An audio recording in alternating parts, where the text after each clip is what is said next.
All right. So episode 3. Yes, we happy to be back. Season 3. Yes. Right. So we got double 3s. 3. 3. What up? I just saw this comedy show, the special. He kept saying 4, so that's all like 3. It's so funny. I'm not gonna tell you which one. Look it up. Look it up, because that'll be easy. Just look up 4. Look up 4. It'll tell you everything. That's it. Yeah. So we're gonna roll through the PKIG values. Yes. We're gonna get into what to do when. It's a good one. Oh, I like that. I can't wait. Ooh, this is an important one too. Yeah. I'll give you a little teaser.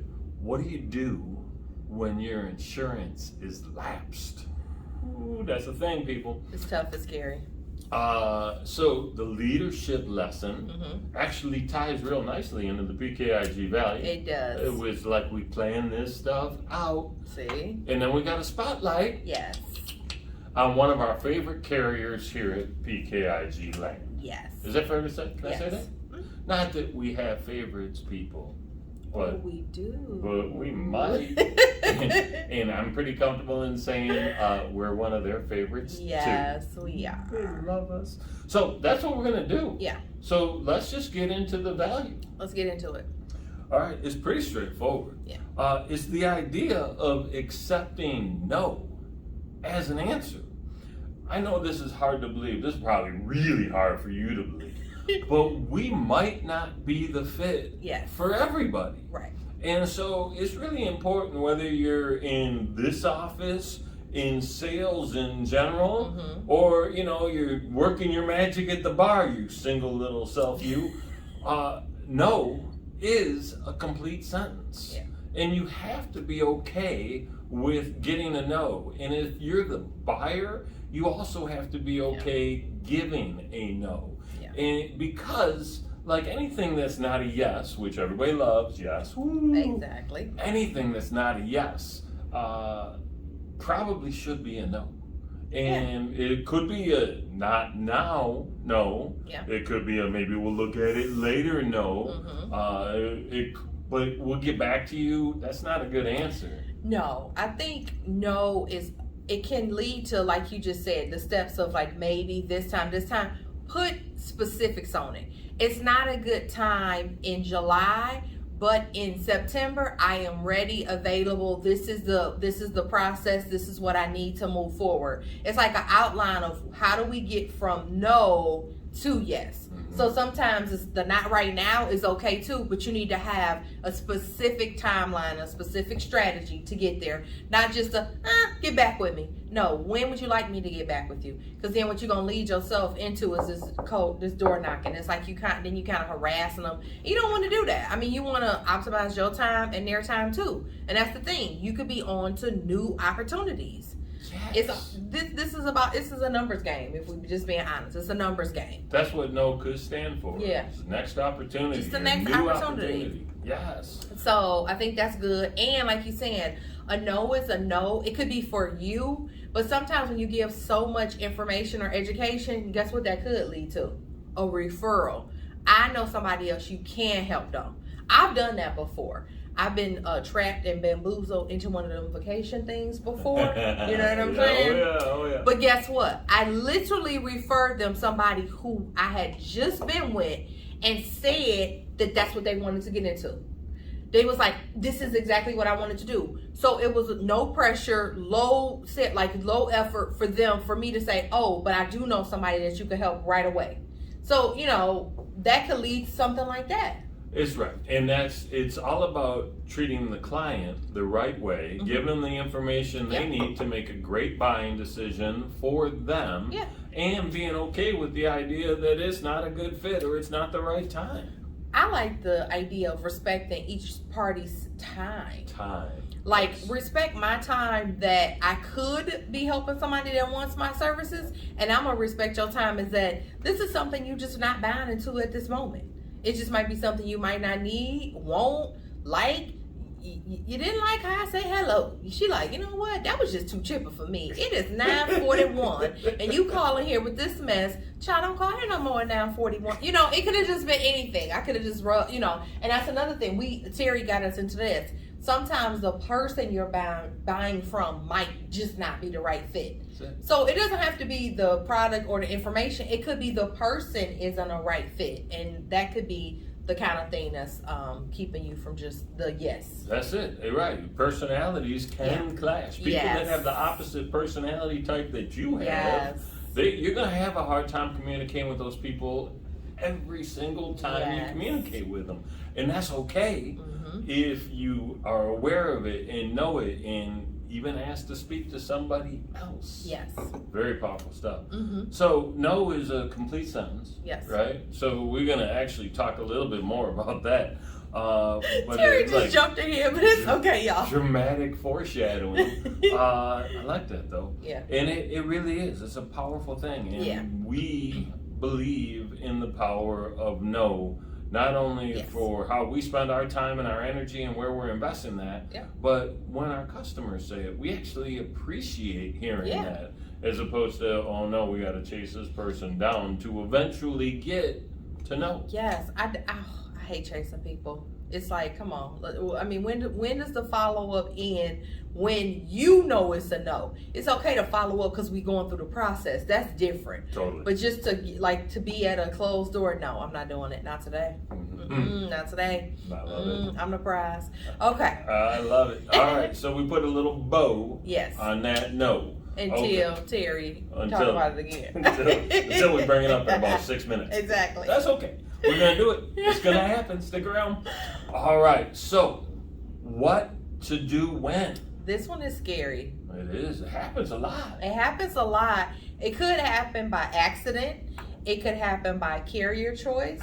It could happen by just lack of attention to detail. It could happen a lack of communication. Let's say if you've been communicated through by email or voicemail, but you didn't physically, get the actual words from somebody, or it came in the mail, it got lost. The mail lady sent it 3 houses down. I got somebody's mail on my table right now. I gotta walk down 6 houses to go get this lady her mail. I'm gonna do it though tonight. When I get home, I'm gonna take her mail and I'm gonna put it in her mailbox. We literally, our first names only start with the same letter. They don't look anything alike. I wonder how much of my mail she's ever received, because I ain't never got nothing back from her. I put her mail in her box all the time, Terry. We got a house. We got a house that's about 2 blocks away that has the same street number that our house does on a totally different street. And you always get their mail. I get their stuff, their packages. I'm gonna be honest. One time I got an Entertainment Weekly from them that was theirs, but it had Prince on the cover. Ooh, so your favorite. They did not get that. They did not get that. Didn't make it. Terry, you just admitted to a crime. Okay, opening other people's mail is a crime. I did open it because I had to look at all the articles and the pictures. So Terry I absolutely opened that magazine. Oh my goodness! And it's not outside of the statute of limitations either. USPS, please don't come for us. Please. Well, I mean Terry. Or handle your business, USPS, and stop dropping their stuff off at my house. I'm like friends with these people now. I'm over at their house so much. Oh my goodness.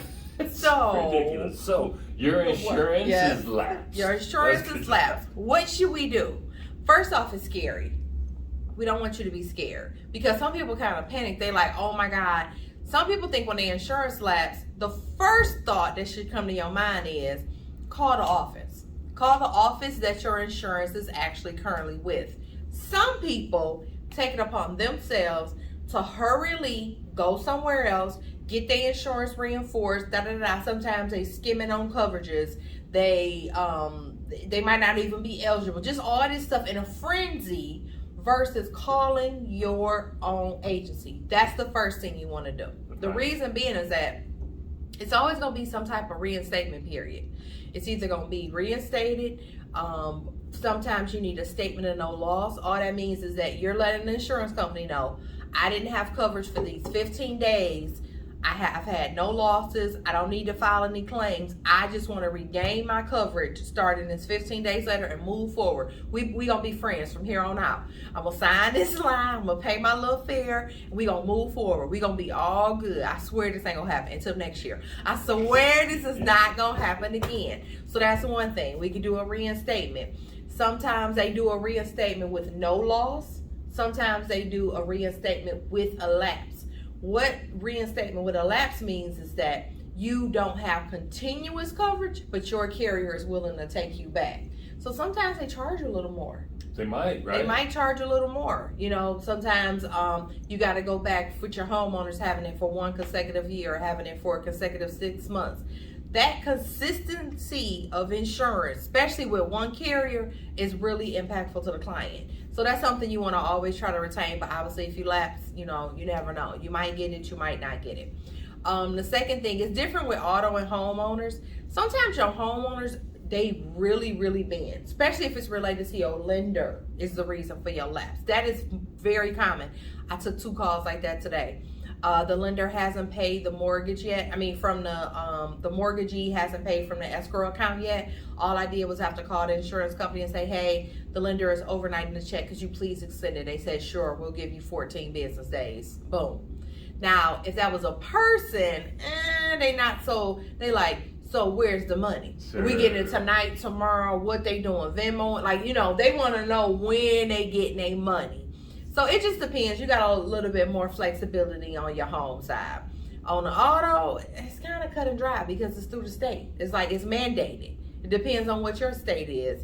Here, you normally can reinstate within 30 days, but the carrier themselves you're with, they just might have a policy. Like if you've already been late 3 times or you already went into pending cancellation 3, they like, no, thank you. You don't fit their ideal client, and they put that in their guidelines. It's already there. It's not a surprise. It's a surprise to you, but it's not a surprise. If you read the documents, it's already there. So we try to walk you through that. You know, make sure the most thing we try to do is put confidence back in you that we can get your coverage. We can regain you coverage. You might be with your same carrier, but you might not be. So it just depends on the case. Well, and your rate will go up if you do not have insurance continually, right? Yes. Now, the reinstatement can be a clause that allows you to not suffer that sometimes, again, depending on the carrier and the situation. But let's say you said, you know what, I sold my car, I don't have a vehicle to insure, and 3 months later you get a car, and now you need to insure that car. Man, oh man. Your rate's going to be jacked up. We literally try to talk people out of this exact scenario. We try to get them a name non-own policy, meaning that you don't own a vehicle, but you want to not have that lapse of coverage when and if you should get some. And it's specifically for like small periods of time. 2, 3, 4, I would say up to 6 months, to be honest with you. I probably would do it if it was up to 6 months. Now, if it's going to be something like a year, 2 years, you overseas, you in the, that's completely different. You know, sometimes it's consequences, it just is what it is. Or if somebody else is in your household that has active auto insurance, but you don't personally own a vehicle any longer, just make sure you still listed on their policy. That's still continuous coverage. People forget about that all the time. Smooth. You should be listed anyway, but some people just don't do it the right way. So that's something else you can use. You have had continuous liability coverage. That's what's up. So that's something to keep in mind. So there's some good advice and some good ideas on what to do if your insurance lapses. But remember this. Step 1 is call your agency. Yes. Right? Don't be trying to shop it around and pull some magic. No. Call your agency because they really want to work with you and help keep you covered. And have your Amex ready is step 2. That's step 2. Have your Amex ready. Because the last thing you want to do is hooping and hollering all this panicking, and you ain't got no money. And you ain't got no coins. What you calling here for? Don't do that. Like, I swear, don't do that. That's it. Have your coins ready. You get ready. It might happen. Yes, it might happen. All right, so that's what to do when your insurance lapses. I like that. I think there's some good advice in there. All right, I kind of, normally I have a history of burying the lead. You do. This time I spit the lead out for our leadership lesson. That's okay. It's okay. That's okay. Tara was excited about this.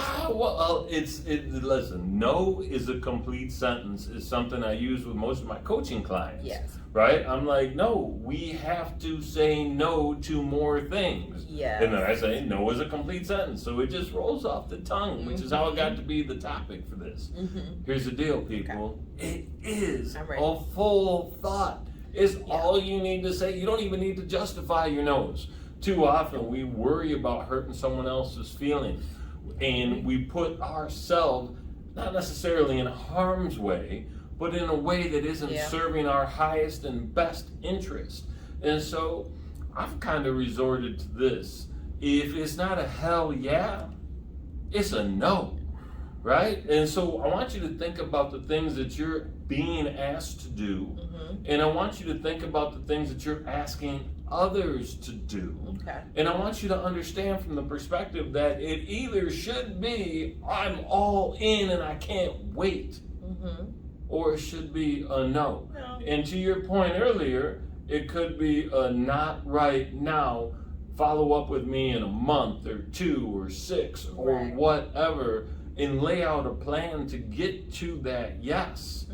Because listen, if everything's a yes, you're not going to get anything done, not even at mediocrity's level. You spread yourself too thin. Oh my goodness. You doing too much. I actually lead with no first. The feeling bad, I never feel bad. But if it's somebody that in turn has given me so many yeses, or in the future I don't want them to not come to me, I will give I can't do that because I don't have time on Tuesdays or Wednesdays when you're doing that. If it should ever change to a situation where you need me on Friday, I'm available. So you don't necessarily always need to explain, but sometimes, it's warranted. Like he said, I don't care about hurting people's feelings, but it's okay to give that little explanation, That's it. It's okay. When I just do a no, it's all right, now we done. We're done. We done. And that should be okay. That's okay. It should be okay for you to say it. And receive it. And to receive it for sure. It's just, I just don't understand. Like you said, I really think it's more about the other person of why people don't say no more. That's right. Is they really think that them saying no is detrimental. No, they will, and they can, and they could ask someone else. You are not the only person on the planet that's capable of doing something like that. Just don't stretch yourself so thin. Just don't do it. I'm serious. Everything suffers when you do. Yes. Right? And again, if you're the boss doing this to your team, everything suffers when you do. Yep. Right? So accept it. Don't grind people out. We're in the midst of what they're calling the silent resignation. Oh, right? yes. You heard about this? Yes, I have. People are like, you know what?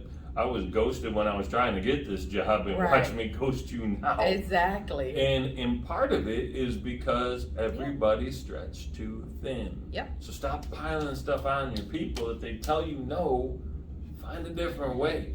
Or like you saying, even if it's something that you are responsible for, give supporting reasons why. It's like, I can, or say I can't do this, but I can do this, if that makes sense. Like, give a compromise to the thing that's being asked. Because that's like if someone's asking you to do something, I'm gonna go back to the time situation. You can't be in 2 places at one time. So give the solution. Like, I cannot be there. I did that the other day. It was something that was in conflict that I had already agreed to doing one, and then I was going to do the other one. But the second thing was a higher priority to be done, but this timing got changed because these people were out of state. So the timing got changed. I prioritized and said this was more important, and had to tell them I cannot do that because I have X, Y. I explained it, what it was, what time, because I didn't want them to think that I was just flaking, like, I had already RSVP'd and she just not gonna show. No, it's not that. This is just a higher priority than me being here.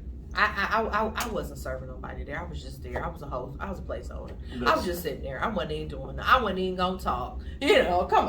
Come on. No. They're saying come on because there's no way Dakota was going to be somewhere and not even talk. That is not a thing, people. I do that sometimes. Not that often. I do that sometimes. It's funny. Our next leadership lesson is going to be on what I call the rule of Alti, which is always level the expectation. And we'll dial into that in next week's episode. But it really ties into this too. If you're gonna say no, and if you're gonna tell them why, which maybe in the right situation you should, I like what Dakota said about let them know what you can do and just reset that expectation. There's value in that too. Yeah, I do. All right, awesome. Spotlight time. Spotlight, last one. I love, okay, see Terry let me see, what Terry doing like this? This is what you do at Spotlight. You do? I don't know. You roll? I don't ever See, use I don't know, Spotlight. because I don't use my hands like You this. do that, or you do this?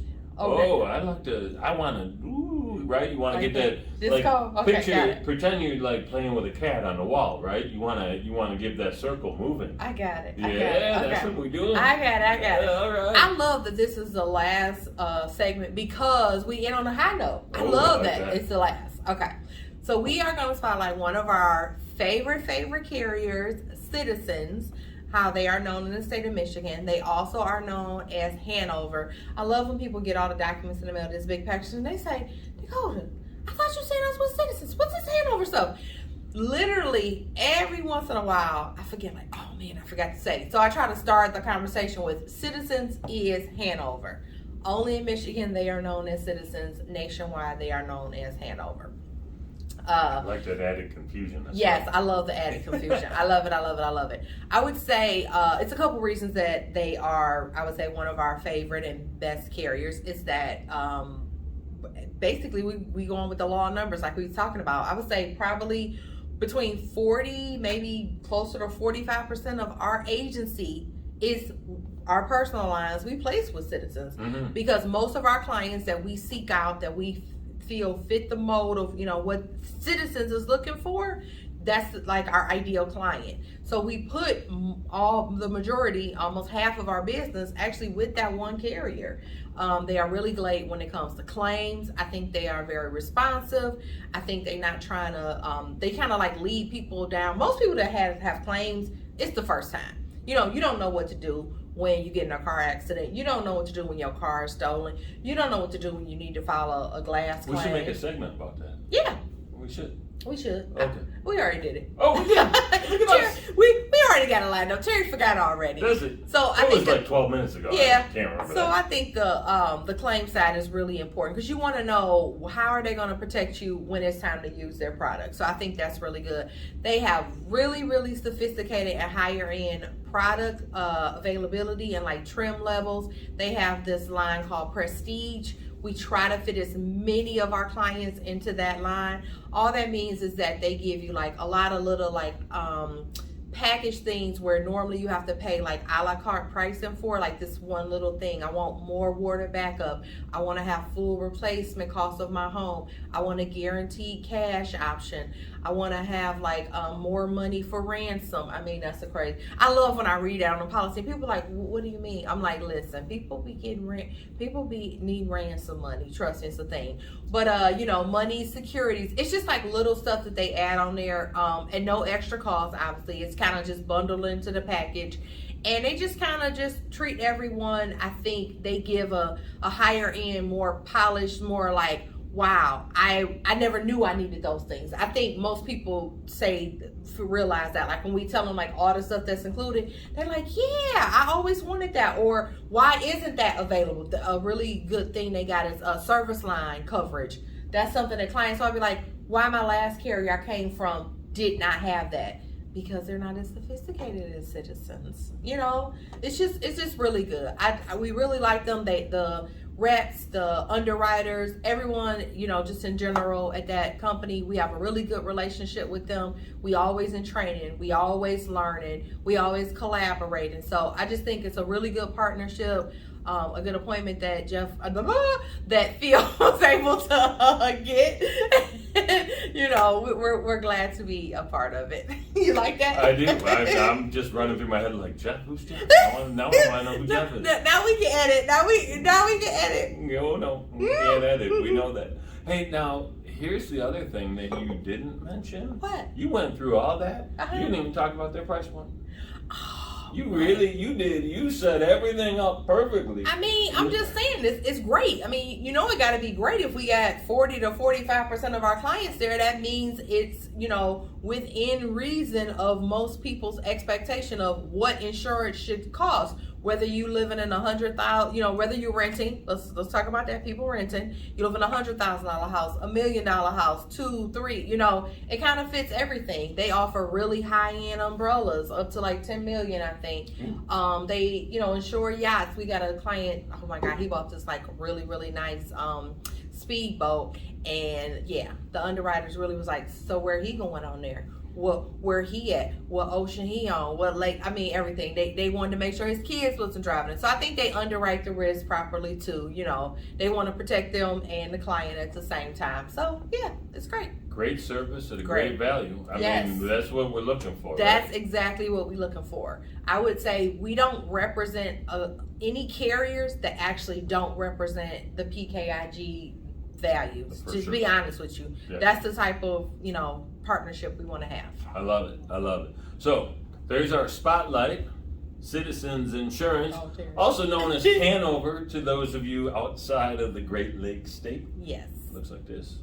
Yeah. Very fun. All right, so I think we covered everything. I think we covered everything. Yeah. Did we miss anything? No, I mean, you talked about the no twice, so no, we didn't miss anything. No, next opportunity. And we talked about Jeff. We still trying to figure out who Jeff is. Jeff is probably my secret boyfriend.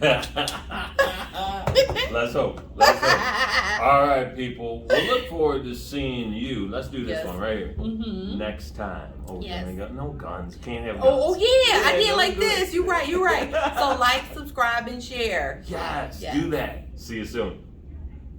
Siri, I did do that. I was like, they ain't there. Like, whoop. Pew, pew.